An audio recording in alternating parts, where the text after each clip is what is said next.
Buenos Aires, South America. 7,000 miles from home. 20 ordinary men and women, including a cleaner, a beauty queen and an OAP, will put their courage, their strength and their bodies to the test. At stake, a £10,000 cash prize and the total Wipeout title, all to be won on one of the most breathtaking obstacle courses ever created. Let the games begin. Welcome to Total Wipeout. We're here to watch 20 ordinary British men and women take on the world's hardest and most ridiculous obstacle course. They're going to get wet, they're going to get muddy, and they're going to fall over an awful lot. This is how today's contest is going to work. The qualifier, the sweeper, dizzy dummies, and the grand final, the Wipeout zone. I told you, ridiculous. So first it is the qualifier. Only the fastest 12 will make it into the next round. Let's see the obstacles that stand in the way of today's plucky contestants.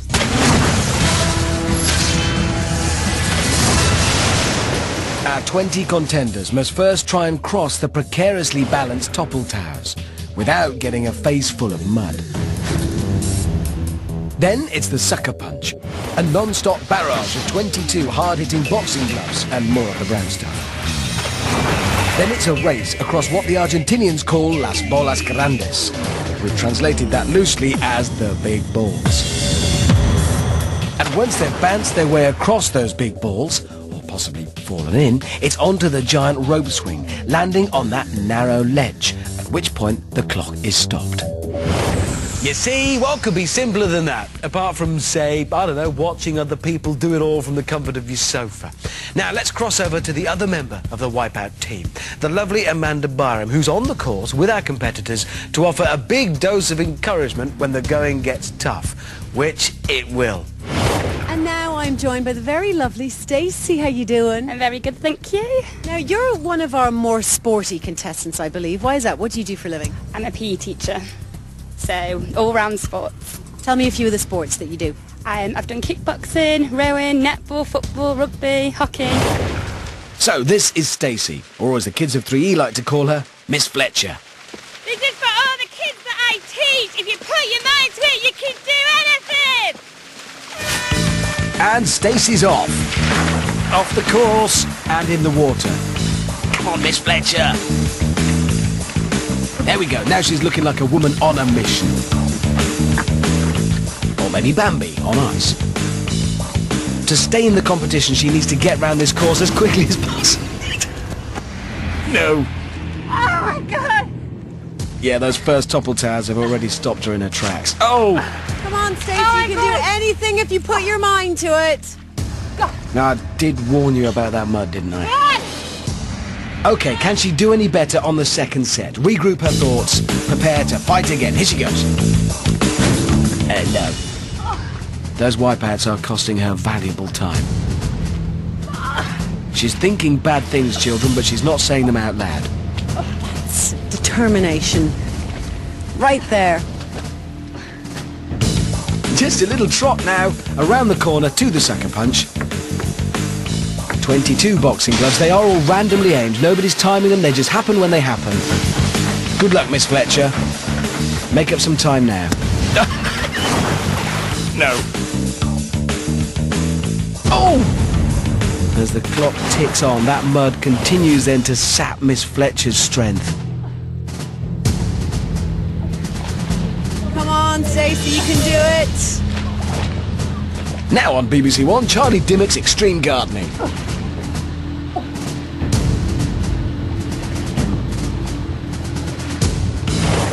19 other competitors are waiting in the wings to beat this time. Get a move on, come on. Stacey there looking full of energy as she approaches the big balls. Look at that enthusiasm. Just like Stacey says, she tells the young children that she teaches, you can do anything if you put your mind to it. So our first competitor, Stacey, only manages to get as far as the second big ball.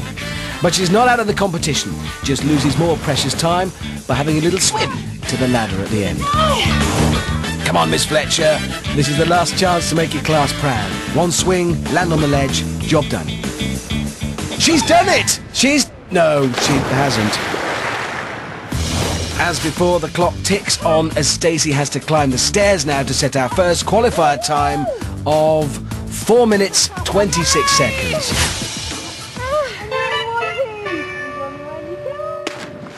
Yeah, it's so much harder than what you think. The mud kills your legs. Tried my best, that's all I could do. OK, Miss Fletcher has set the time to beat, and you've seen just how tough this challenge is. Let's go straight back to the course, where Amanda is joined by today's second competitor, Thomas Thompson, a 27-year-old account manager from London. When Thomas is not doing his day job, he's a part-time model, and says he's competitive in every aspect of his life. Don't be fooled by this pretty face, because you was going down! Yeah, he's at the top of the course with Amanda. There are a lot of fit guys here today. A lot of muscly, strong, fit boys, hunks, like yourself. Is there anyone in particular you're afraid of? Well, I think I'm more scared of the little tiny girls in Lycra, actually, because they've got, like, the fire in them. You can see in their eyes. They're not going to give up easily, so I think they're more of a threat, really. I'm doing this course to show people I'm not just a pretty face! I've got whooped. Yeah, well, he's certainly keyed up, but will the shouting help? Down the ramp, straight into the water, soaked through in under 5 seconds. A lot of noise. He's screaming like a little girl. Right, let's see how he handles the topple towers. For this, he'll need precision. He'll need agility. He'll need poise. He'll need to get his trainers cleaned afterwards. Just look at the concentration. It says, yes, I'm going to clear that. No, this is not going as a... Much better job on the second set of topple towers, though. Clears those. Can he keep up this good time when he gets to the sucker punch? Here he goes. This should be good. This is a daunting prospect. 22 of those gloves. Ooh, he really is. He's using a rock climber's grip to lean out from the gloves and he's still screaming, but he's not getting punched. He's cleared it, not one! I don't think that'll be better. Right, psyching himself up for the big balls by shouting at them. It might help, it might well help. No.